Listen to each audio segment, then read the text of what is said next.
All right. The Republican Party in 1856, during their national convention, during a presidential race, the Republicans vowed to eradicate the twin relics of barbarianism, polygamy and slavery.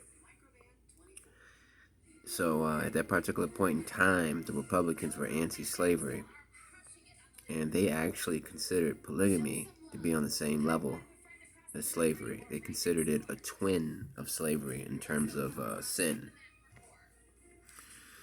The Mormons ventured into Utah when it was still controlled by Mexico prior to America winning the Utah Territory after the Mexican-American War. And July 1847, the Mormons entered Salt Lake Valley.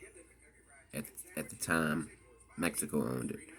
In 1848, the United States won the Mexican War, and in a treaty, Mexico had to give what is now the American West, including Utah, to the United States. The leaders of the Mormon Church began to plan a strategy to achieve statehood for Utah, because at that particular point in time, Utah was primarily inhabited by Mormons and the Church of Latter-day Saints. In 1849, the Mormon leaders had a constitutional convention to write a constitution for the new state that they envisioned. They wanted to name the state Deseret. I might be pronouncing that wrong. Deseret, and it would have been a huge state, much larger than what Utah is now, because Utah is a very tiny state. But back then, at this particular point in time, when it was still a territory, Utah included modern-day Utah, most of Nevada, and most of Arizona, parts of Southern California, Wyoming, Colorado, New Mexico, Oregon, and Idaho. All of that geographical area made up the Utah Territory, which was inhabited primarily by Mormons. It was, called Deseret by the Mormons, and it was envisioned by Brigham Young, their leader, to be basically the heartland of the Mormons. The Mormons elected all Mormon leaders for their pseudo-state with Brigham Young as their governor. They sent a representative to Washington, D.C. as their state representative, but the U.S. House of Representatives would not give them a seat in 1849. In 1850, Congress decided that they didn't want to create Utah in its current state because it was too big. It had too much geographical mass. Plus, the southern states and northern states would have been competing over slavery, and which states would have slavery legalized and which states would have slavery considered illegal. Under the Compromise of 1850, Congress formed the Utah Territory and New Mexico Territory. Each could vote for themselves whether to allow slavery. So they split a portion of the Utah Territory. They took the New Mexico portion and made that its own territory, and it became its own sovereign territory. Okay.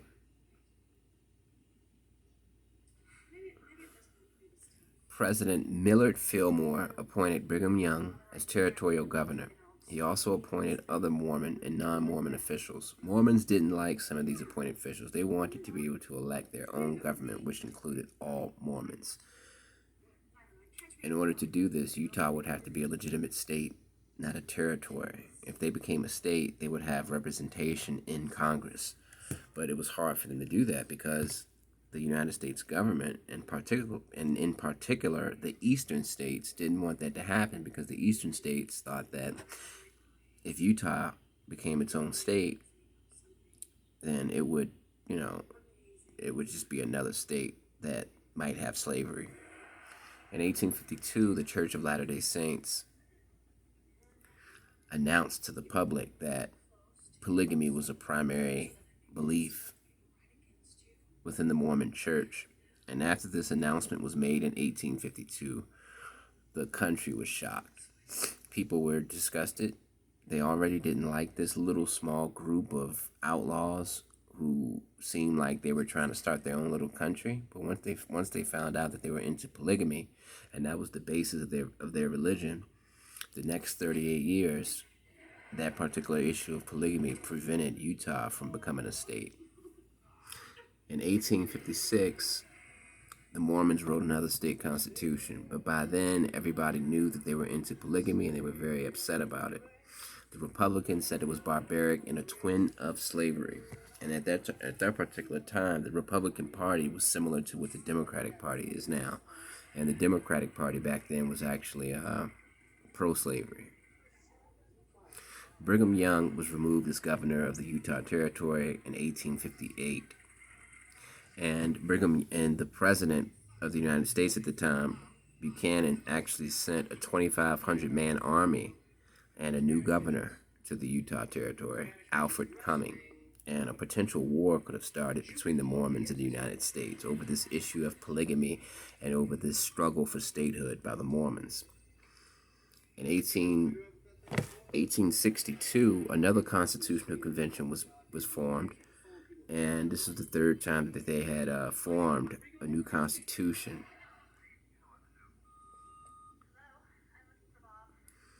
And they wanted the name of their state, the Utah Territory, to be named Deseret, which is a Mormon name, and Congress rejected this position for statehood. They rejected their third attempt at a constitution. And then Congress passed an act called the Anti-Bigamy Act.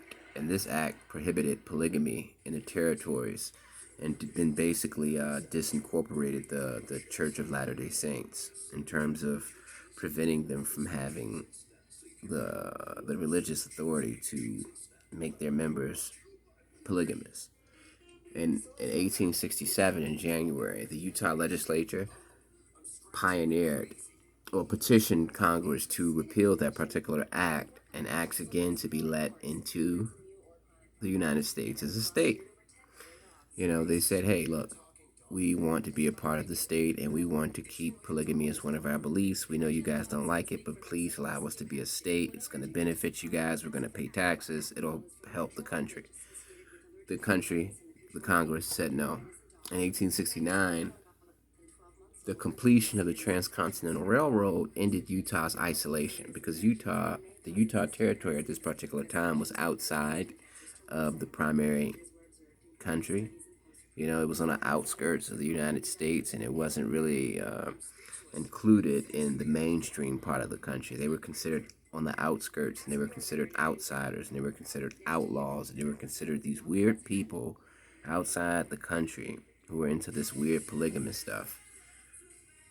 But once the Transcontinental Railway was created, it united the Utah Territory with the rest of the country, and it actually brought in a bunch of residents and a bunch of immigrants from the rest of the country. So now, instead of being primarily filled with Mormons, the Utah Territory began to include other people who traveled there for a better life due to the ease of travel provided by the new railroad system.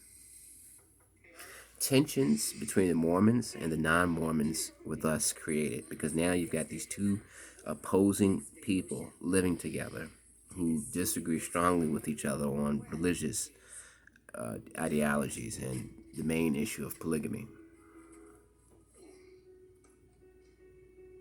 Life is full of surprises when you least expect it.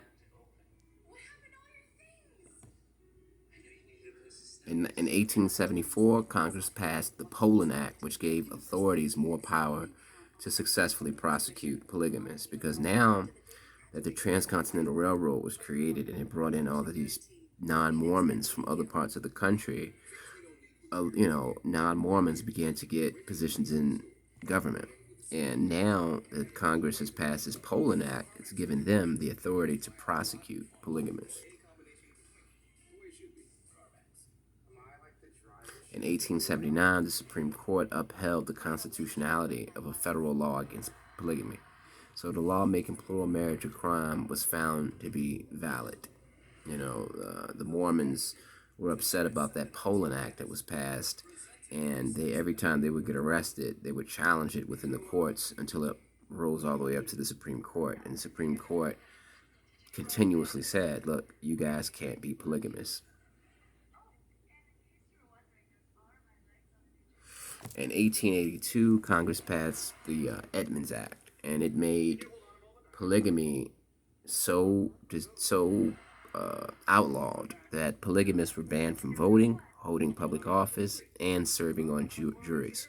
Even though it was clear polygamy was a big problem with Congress, leaders in Utah wrote another fourth constitution and asked for statehood again, and they didn't get it again. So over and over, they kept drafting these new constitutions, but they didn't remove the polygamy part, so they couldn't get accepted as a state. They were still a territory.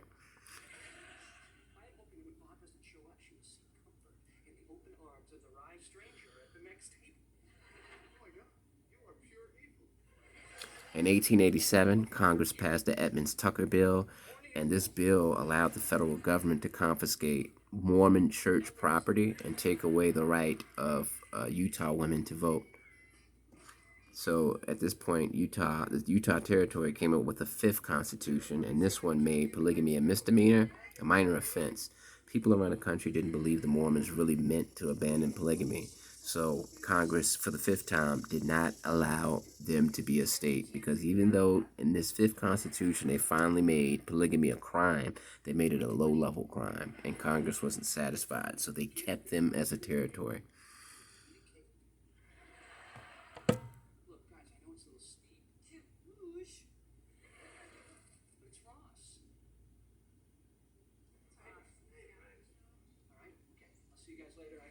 In 1894, Congress finally passed the Enabling Act, and it set forth the steps that Utah Territory needed to comply with in order to become a state. Since they made 5 constitutions and all 5 were rejected, the United States finally stepped in and gave them a list of things that they needed to accomplish in order to be accepted as a state. And the primary thing was to ban polygamy.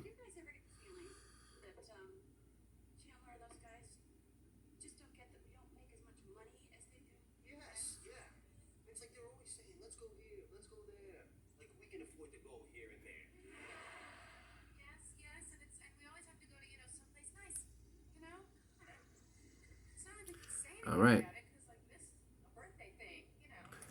So after that act was passed, outlining the steps that these Mormons needed to take and non-Mormons that formed the Utah Territory needed to take in order to become a state, the following year in 1895, Mormons and non-Mormon Utah Territory political delegates met to frame this constitution in compliance with those steps. So they finally decided to ban polygamy and make it a serious crime.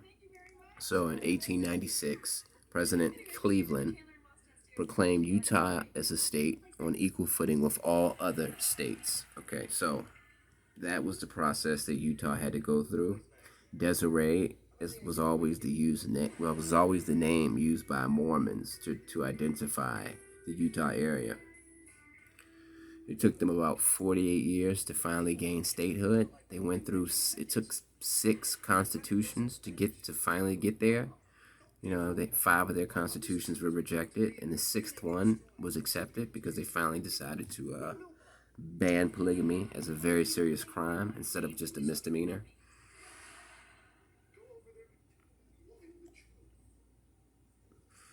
And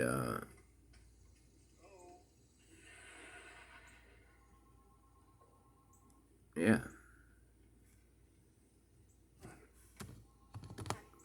And till this day,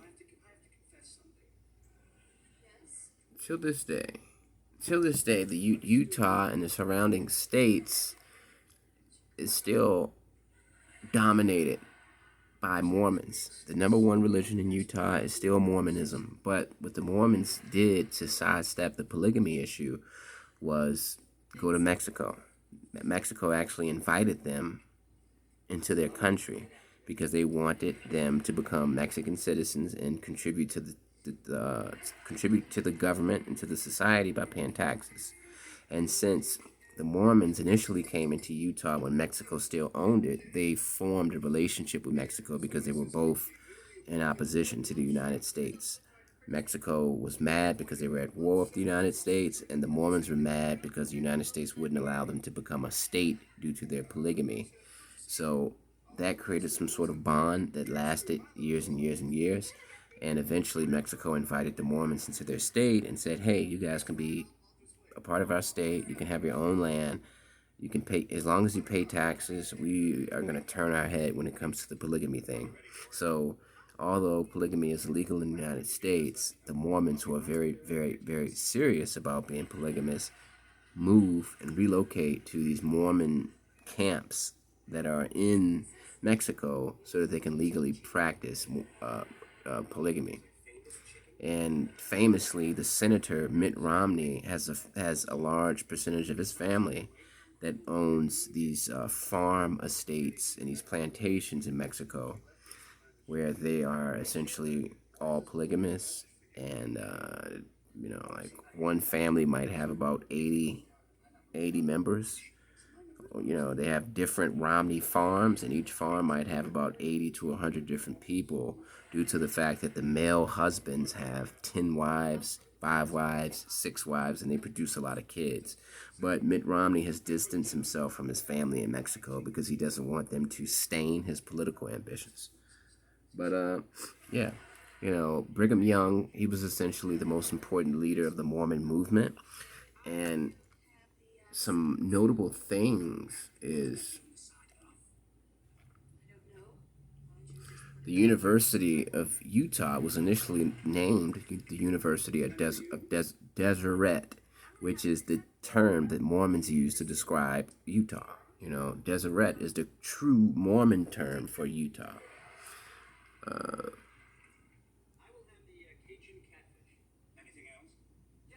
The Mormons had their own newspaper as well, called the Deseret News. And that began publication on June 15th, 1850, and it was an information source for Mormons, especially during a time when the Transcontinental Railroad brought immigrants from the other part of the country. So Utah, till this day, remains a Mormon stronghold. And even though initially the Utah Territory was comprised of so many other neighboring states that eventually became their own individual states, Utah has remained the powerhouse of Mormons, even though it's so small now in comparison to what it originally was when the Mormons first got there. The Deseret National Bank is still standing. It was founded in 1872. It was the first security bank that operated in Utah, and it's named after the Mormon term for Utah. So yeah, if you go to Utah right now, you'll see that the majority of the population is Mormon. And this is basically how the Mormons ended up in Utah. This video describes the battle that they had to fight for 48 years in order to be a state. And basically this shows you that polygamy was the issue that was linked to slavery as two of the ills of America. If the Mormons would have denounced polygamy, they would have easily became a state much easier. They wouldn't have been relegated to just being a territory. They had to create 5 constitutions, and all of them got rejected because the Mormons simply refused to stop practicing polygamy. But on the 6th try, they finally denounced polygamy as a serious crime and outright banned it, and they became a state. So polygamy is so important to the Mormons that they were willing to go 48 years struggling against the United States government for statehood. They refused to drop polygamy as a belief, and when they finally did, they simply relocated to Mexico in order to practice it without being bothered. So, peace.